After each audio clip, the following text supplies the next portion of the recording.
during the 2016 campaign, as Cambridge Analytica was providing support to the Trump campaign under Project Alamo, were there any Facebook people involved in that sharing of technique and information?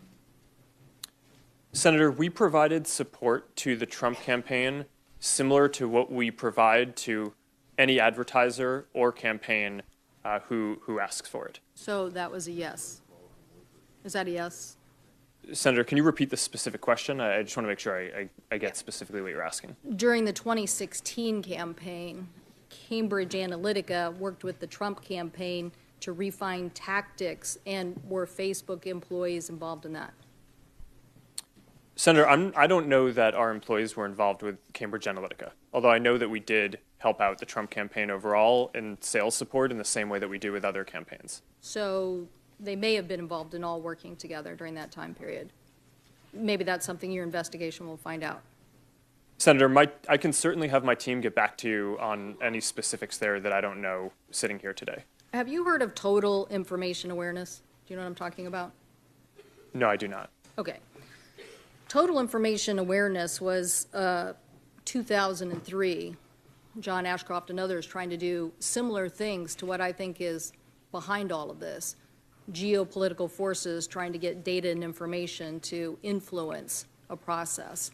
So when I look at Palantir and what they're doing, and I look at WhatsApp, which is another acquisition, and I look at where you are from the 2011 consent decree and where you are today, I'm thinking, is this guy outfoxing the foxes, or is he going along with what is a major trend in an information age to try to harvest information for political forces? And so my question to you is, do you see that those applications, that those companies, Palantir and even WhatsApp, are going to fall into the same situation that you've just fallen into over the last several years? Senator, I'm not sure specifically. Overall, I do think that these issues around information access are challenging.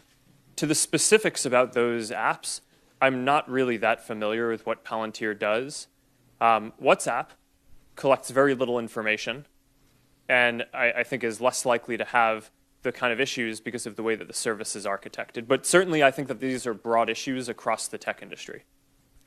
Well, I guess given the track record of where Facebook is and why you're here today, I guess people would say that they didn't act boldly enough. And the fact that people like John Bolton basically was an investor in New York Times article earlier, I guess it was actually last month, that the Bolton PAC was obsessed with how America was becoming limp-wristed and spineless and had wanted research and messaging for national security issues. So the fact that, you know, there are a lot of people who are interested in this larger effort. And what I think my constituents want to know is, was this discussed at your board meetings?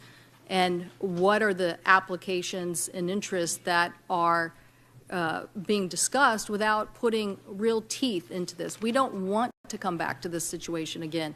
I believe you have all the talent. My question is whether you have all the will to help us solve this problem.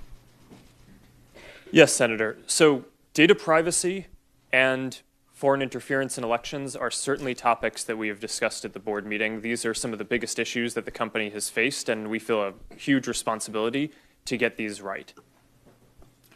Do you believe the European regulations should be applied here in the U.S.?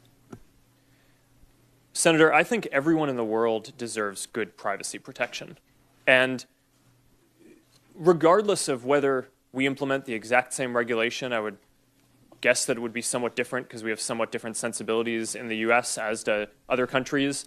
We're committed to rolling out the controls and the affirmative consent and the special controls around sensitive types of technology like face recognition that are required in GDPR. We're doing that around the world. So I think it's certainly worth discussing whether we should have something similar in the U.S. But what I would like to say today is that we're going to go forward and implement that regardless of what the regulatory outcome is.